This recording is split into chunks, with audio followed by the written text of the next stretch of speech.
have been booming, and we found out too. What are you doing about your business? Do you want more clients? Do you want more people to know about the services that you do provide? Do you have a luncheon coming? What about your premieres? Call MBC. Advertise your birthdays, weddings, anniversaries, church program, or request our coverage at your function. MBC, at your service 24/7. Call 832-887-6452 or call 281-888-9502. MBC, your favorite station, sharing African views.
A very good morning to Houston this Saturday morning. My name is Patrick Omo-Osagie. As you can see, there's nobody around me. I'm supposed to have some lovely ladies with me this morning, but both of them are unavoidably absent. So I'm here hosting the program by myself. Like they say, I'm riding solo.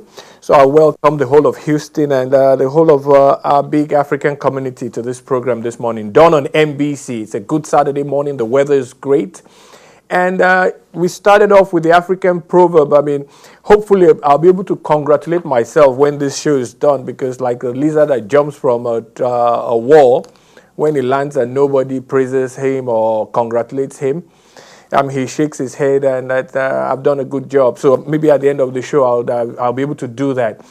But again, welcome to Dawn on MBC. This is a great Saturday morning. It's the 7th of May. 2016. The year is fast running ahead of us. The kids will soon be out on the summer vacation and all that. But we have an awful lot of stories to cover. I mean, when we look at what happened in Nigeria this past week, finally, the Nigerian budget has been signed, and hopefully a lot of people that say that the country is being strangled without any money, I mean, maybe money will start to fly. I don't know how that works, but, that's what everybody has been saying. So many other little things. We in Nigeria, I wouldn't say they celebrated, but it was the 4th anniversary of one of the greatest strikers Nigeria has ever seen, Rashidi Yekini. It was the 4th anniversary, and there was a kind of ceremony done in his honor. We lost, Africa also lost another very young player in football. This seems to be happening a lot more frequently than we think, but we'll talk about all that later. So we'll take a first break, just to look through the headlines of the week. When we come back, I will delve into more of these stories. So we'll go right now.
Okay, welcome back. Look, maybe it was an omission, but I wouldn't say really an omission. I was going to get to it. Let me get to it right now.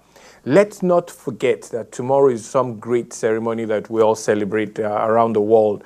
Mother's Day. I mean, if you have a wife, you have a mother, and all that. I'm leaving my phone open this morning, and all throughout the program, I don't want anybody commenting on the politics or on the sports. Where I want people to be able to call in on 713-340-7514 to wish their mother a happy Mother's Day. You know, say something nice about your mother on air, and that's what we're leaving the phones open for today. Call it at any time, and I'll take it. So let's go to the first thing I mentioned. I mean, the Nigerian budget was finally signed.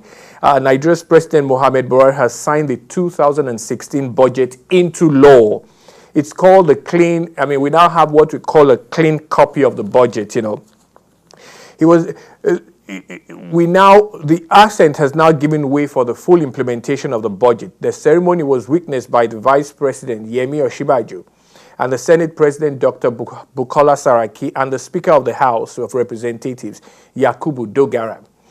While the President says that the budget must be able to work for the people, the Senate President said that with the signing of the budget, what is important now is its implementation. The Budget Minister, Udo Udoma, said that the budget size was slightly lower than the figure the executive submitted.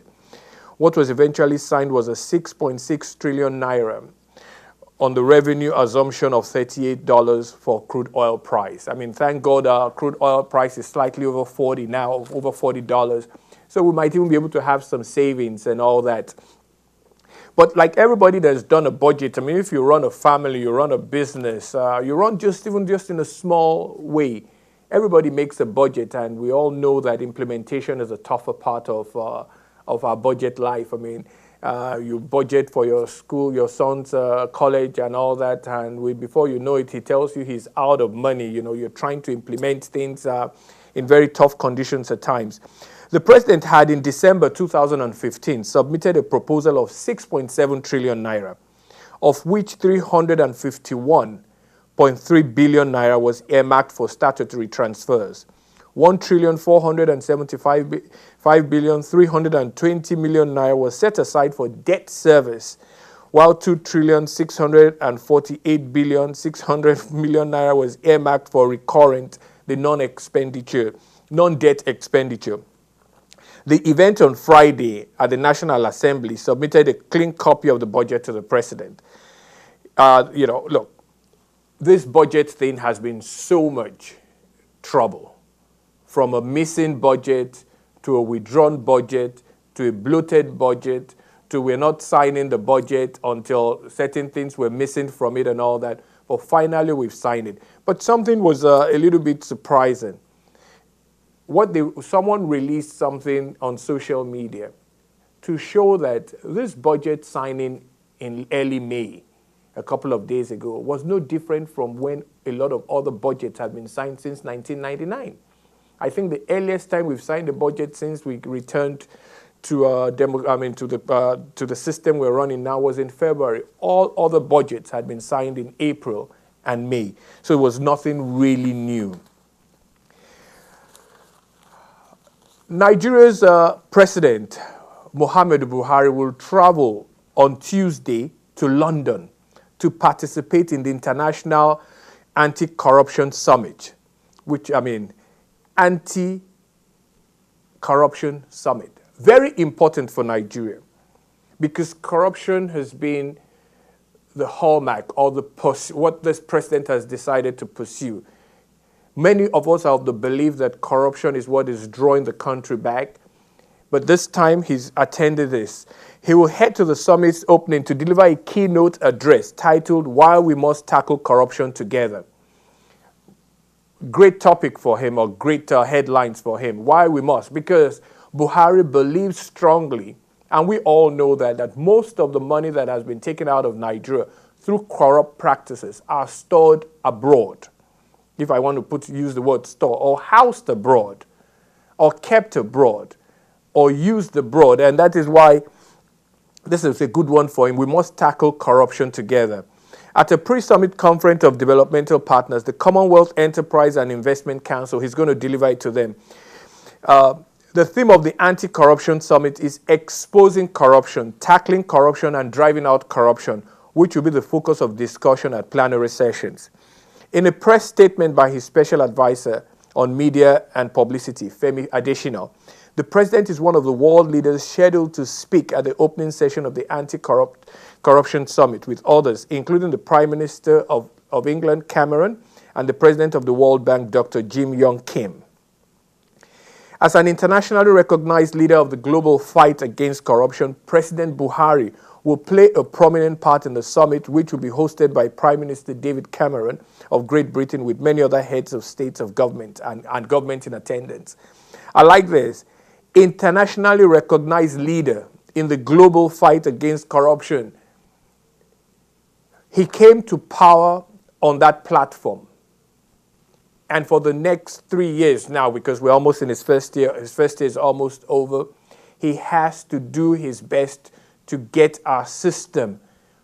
No system is going to be corrupt-free, but he has to put in place laws or works that allow us to be less corrupt. Because I keep saying, and I've said it many times, that the reason Nigeria is always in a corrupt situation is that we have too many loose laws that allows for people to be corrupt. You know, I always say it, if you run a business in Nigeria and you don't find a way for your workers not to carry cash around or handle cash, you'll be better for it.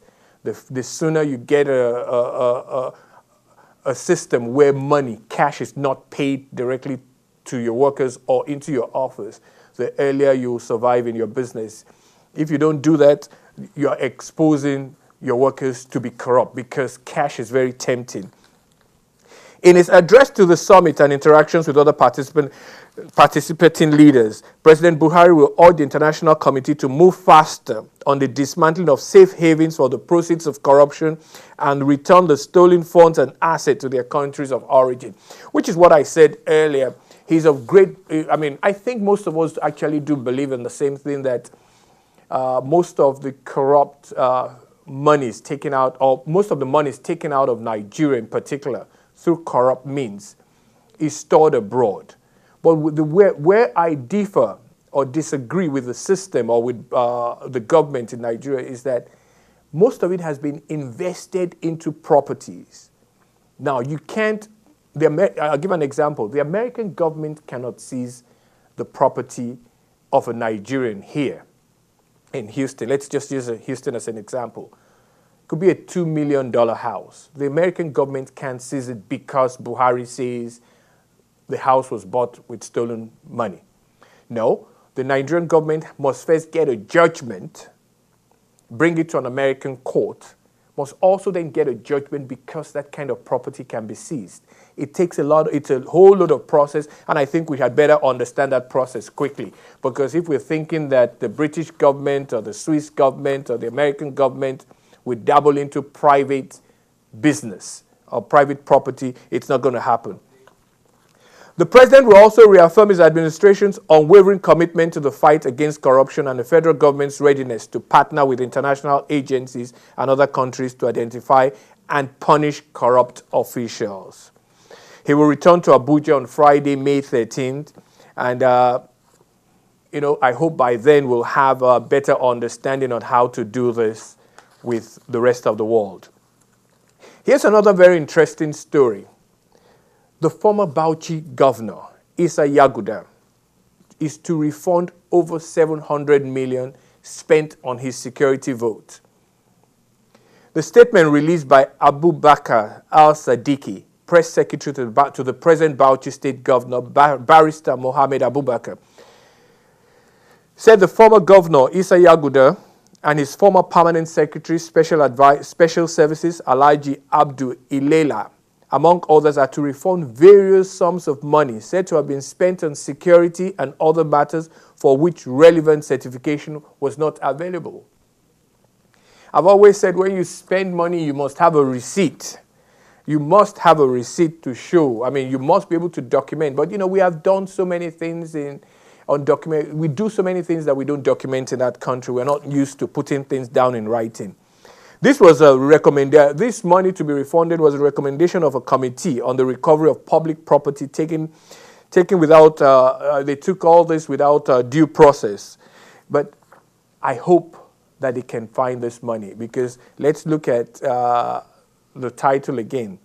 Yaguda to refund over 700 million spent on security vote. He spent the money. Now, does he have 700 million to return? Will be another question to be answered down the road. I'm not going to call this an interesting one, but this is something a lot of people have been, I kind of say, waiting for. Femi Fani-Kayode and the EFCC. The EFCC has formally invited Femi Fani-Kayode to their offices. The Economic and Financial Crimes Commission, the EFCC, wrote a letter of invitation to the former PDP Presidential Campaign Organization spokesperson, Mr. Femi Fani-Kayode, asking him to report to their Abuja office on the morning of May 9th for a discussion. The letter was dated on the 6th of May, 2016, and was signed by one Mr. Mohammed Umar Abba on behalf of the acting chairman, Mr. Ibrahim Magu. The letter of invitation was delivered to Mr. Fani-Kayode's home, and he has responded promptly through his lawyers by assuring the EFCC that he would make himself available on Monday morning to assist in their investigations. What we don't know is what this is all about, but we do know what the EFCC is all about. So there must be some financial implications that this has to deal with. But good thing, he hasn't said he's not resisting. He says he's going to show up. His lawyers have said he will show up. And like I said, we hope to see you on Monday morning, bright and early. I'll take a quick break, and then when we come back, I'll finish with a few more stories, and I'll actually delve into a few more of them deeper. So let's take a quick break. Let's take a music break to celebrate our mothers. Remember, tomorrow is Mother's Day. It's a very important thing in our lives. And I'm still waiting for calls from you out there to celebrate your mom. So we'll take a quick break, and I'll be right back. Welcome to Trinity Africa Bar and Grill at Suite J, 5700 South Gessner, Houston, Texas 77036.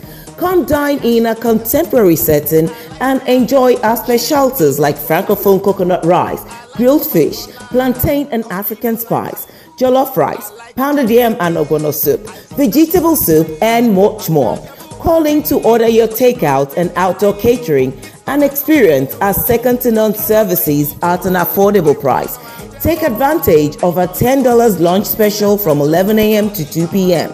Trinity African Bar and Grill is located at Suite J, 5700 South Gessner, Houston, Texas 77036. A taste that commands order for more.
Welcome back. This is still Dawn on MBC this beautiful Saturday morning, the 7th of May. Tomorrow is Mother's Day. I'm still expecting calls to come in to wish your mother a great and happy good one tomorrow.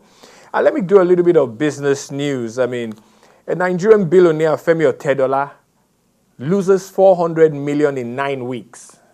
So says Forbes magazine. I mean, Forbes is reporting that the Nigerian billionaire Femi Otedola has lost more than 400 million of his personal fortune over the last 9 weeks, as the stock price of Fort Oil, the Nigerian-listed energy behemoth he controls, shared off 43.5% of its value within that period. In late February, the share price of Fort Oil hit an all-time high of 342 naira per share after the Lagos-based utilities and petroleum marketing company released its impressive 2015 results and declared an attractive dividend of 3 naira 45 kobo per share. However, as close of trading on Tuesday, its share price had dropped to 193 naira and 46 kobo after recording consistent daily losses over the past few weeks.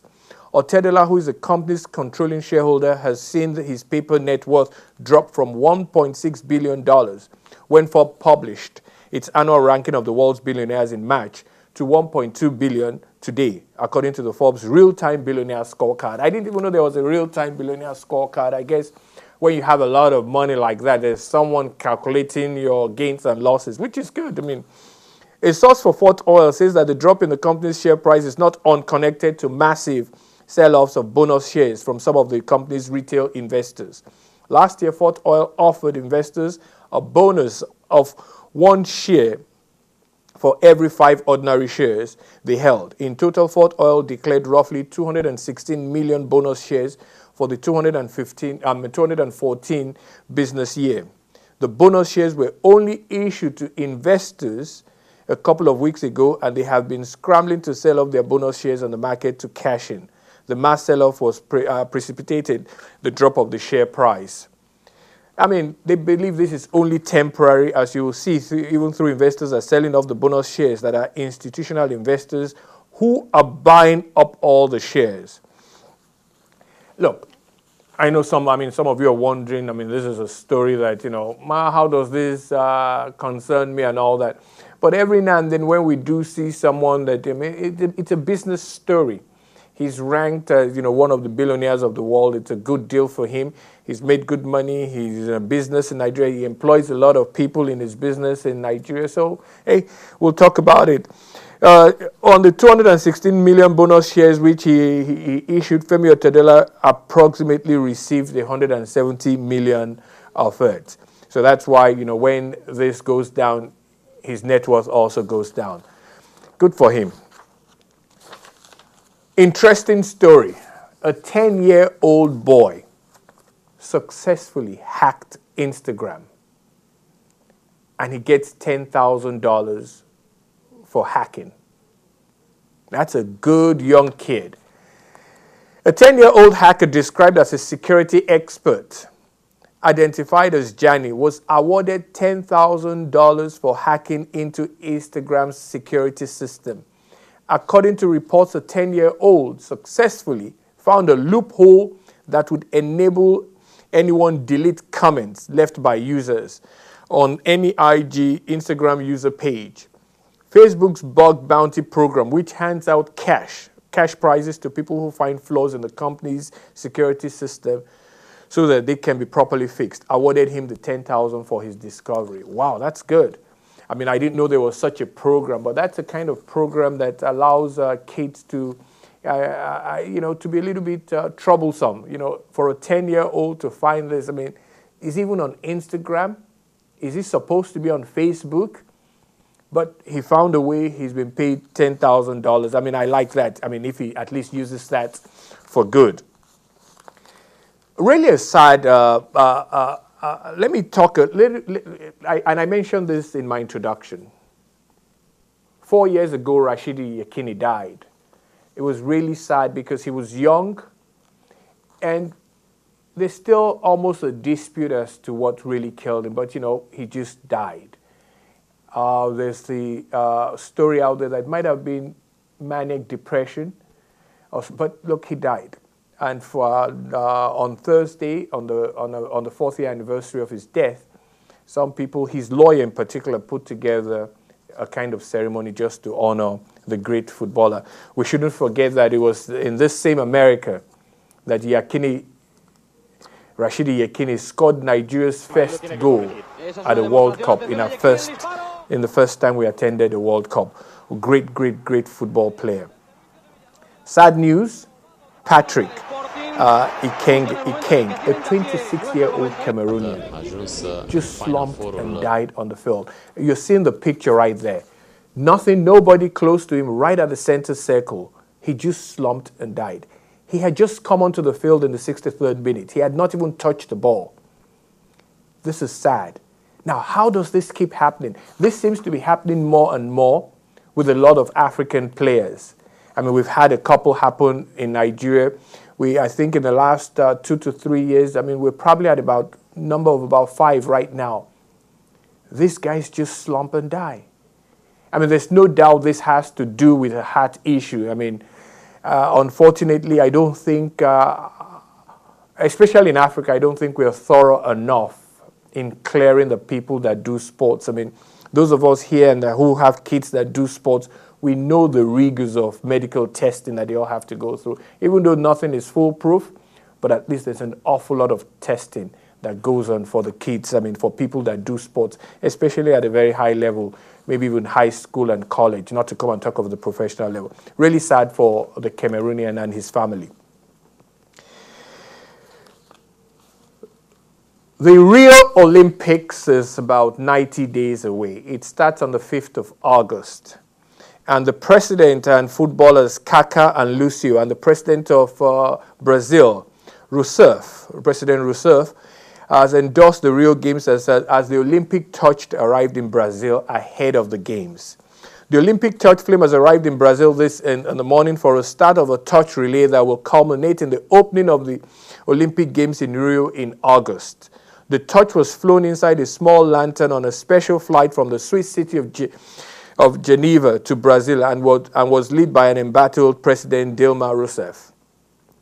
President Rousseff, who might not last till the beginning of the Games, as President said, Brazil is ready to host the most successful Olympic Games in history. Everybody says that. And look, I think, I mean, from game to game or games to games, it's always been better. When I watched the 2008 in China, in Beijing, I thought that was the greatest Olympics I had seen. Then I watched London. I thought, wow, London, who can beat London? So we're waiting to see what will happen in Brazil. I hope the Zika virus would not cause us a lot of angst. Other football stars that helped welcome the listing were Kaká, Lucio, and a host of other athletes were present to endorse the Rio Olympic torch arrival. The torch will be carried around Brazil by 12,000 runners. It will pass through more than 300 towns and cities from the Amazon to Brazil's southern border, arriving at the Maracana Stadium in Rio on August the 5th for the kickoff of the Olympic Games. I hope this will be one of those great days.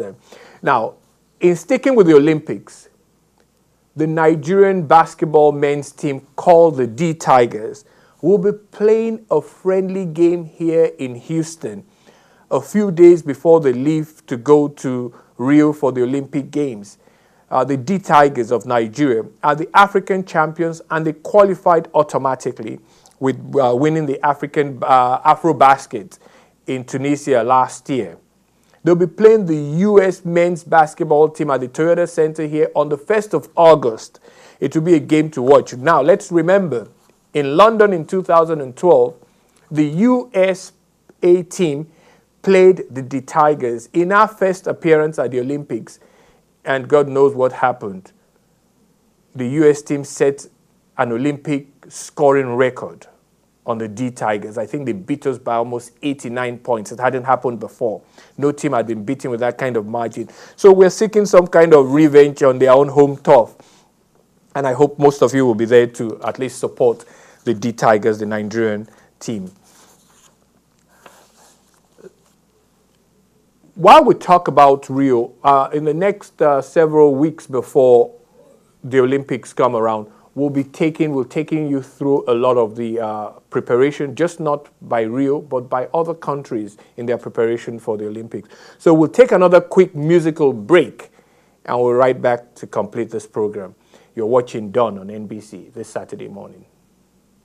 Everybody, welcome back to Tunisia's AfroBasket 2015, and it is the title showdown between Angola and Nigeria.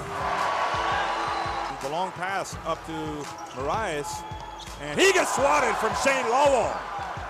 So Lawwell's on the SWAT team tonight, and Marias answers with a three-pointer from the corner. Lawwell turns and goes up strong around Reggie Moore.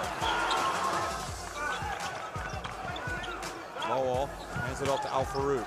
Oh, and he goes up for the dunk in the and one. And the foul in the and one. Another drive to the basket. Rice gets it over to Indoniema. Steps over, puts up a three. Count it! And just like that, it's back to a 10-point game. Now Giddey for three. Good! Finally hits one. Early in the shot clock, and he hits it anyway. Chamberlain Noguchi. Well, that's it, folks. Nigeria have finally reached the top of the AfroBasket podium. They have knocked off the real powerhouses in African basketball, Angola, and it was a convincing win, 74-65.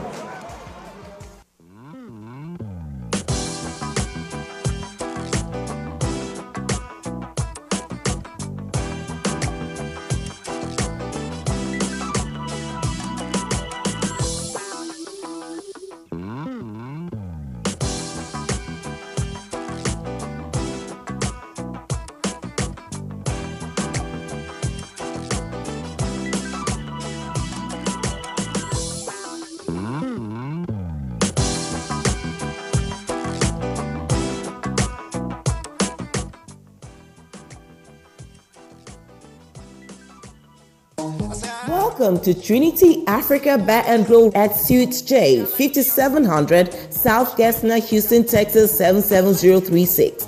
Come dine in a contemporary setting and enjoy our specialties like francophone coconut rice, grilled fish, plantain and African spice, jollof rice, pounded yam and ogbono soup, vegetable soup, and much more. Calling to order your takeout and outdoor catering and experience our second-to-none services at an affordable price. Take advantage of our $10 lunch special from 11 a.m. to 2 p.m. Trinity African Bar and Grill is located at Suites J, 5700 South Gessner, Houston, Texas 77036. A taste that commands order for more.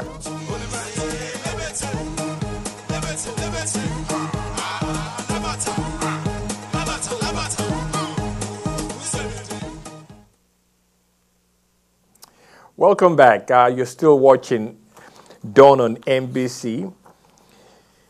I'm still expecting calls for you to wish your mom or your wife or your loved ones, your loved ladies, a good, happy Mother's Day. But, I mean, until we do get any of those, I mean, let me continue. And then we just watched a clip of Nigeria and Angola. Anybody that knows about African basketball would know that Angola has always been at the top of. I think Angola has represented Africa in many of the Olympics. I mean, until they were dethroned in the last Olympics by Tunisia. And then we also then qualified through a qualifying round. But the clip you just watched was the final of the 2015 Afro Basketball, which was also the qualification for the Olympics. I mean, and we finally got one over Angola to qualify automatically. I mean, that was a really great tournament for the Nigerian Basketball Federation and for Nigeria in general. So that's a team that will be representing us at the Olympics, and hope we wish them all the best. I hope they don't get a record set on them anymore. Again, I'm waiting for calls to come in and to wish your mother or wives a good, happy Mother's Day and all that. But I'll move on from that. Now, let me take another quick... this time, I think we're going to take a musical break. When we come back, I'll come back and wrap up this program. So we'll take a quick break. Welcome back, and you're still watching Dawn on MBC, and my name, like Nishola would say, still remains Patrick Omo-Osagie.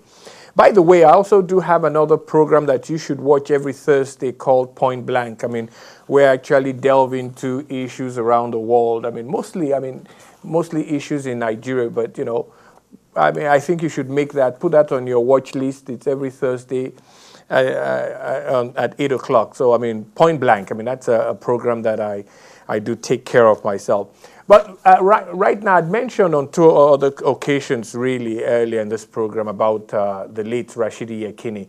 We do have a little clip that we want to show you of the ceremony that was carried out, and clip that was put together just to not necessarily, I would use the word, not to really entertain you, but to see what people have done in order to honor him. So we'll take that and then I'll come back again to you. Madrid lo tiene que corregir. Esa es una demostración. Atención a Yekini, el disparo. ¡Golazo! Después del servicio de Villarroya, ha robado otra pelota al Sporting. Justo en el momento en el que hacía hincapié nuestro comentarista hoy, Mariano García Remón. Y Yekini ha lanzado un soberbio disparo ante el que nada pudo hacer Santiago Cañizares. En el minuto 11 y medio sube el primer gol al marcador. Y el gol es el del Sporting. Y un golazo además, ¿eh? Estábamos hablando de Yekini y del fútbol africano. Este jugador fue designado mejor jugador en África. Y es una pena que cuando llegó aquí al Sporting de Gijón venía de una lesión en Wembley. Se hizo precisamente, mira, aquí está la jugada de Julio Salinas, que la da bien. Pero fíjate qué bote más alto tiene el balón, ¿no? Y el golazo, el gran golazo de Yekini, ¿no? Un goleador tremendo, ¿no? Y te comentaba que cuando llegó al Sporting resulta que se lesionó con Nigeria en Wembley. En la banda. En el equipo que dirige Fabio Capello. Yekini, el autor del gol que campea en el marcador. Ahora hemos visto en esta primera parte.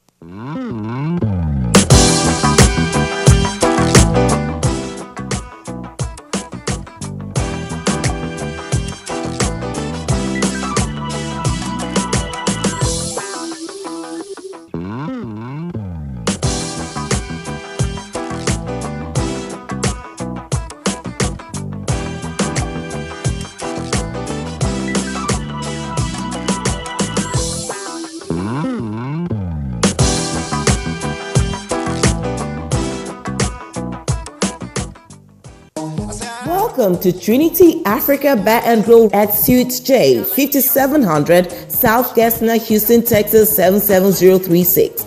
Come dine in a contemporary setting and enjoy our specialties like Francophone coconut rice, grilled fish, plantain and African spice, jollof rice, pounded yam and ogbono soup, vegetable soup, and much more. Calling to order your takeout and outdoor catering and experience our second-to-none services at an affordable price. Take advantage of our $10 lunch special from 11 a.m. to 2 p.m. Trinity African Bar and Grill is located at Suites J, 5700 South Gessner, Houston, Texas 77036. A taste that commands order for more.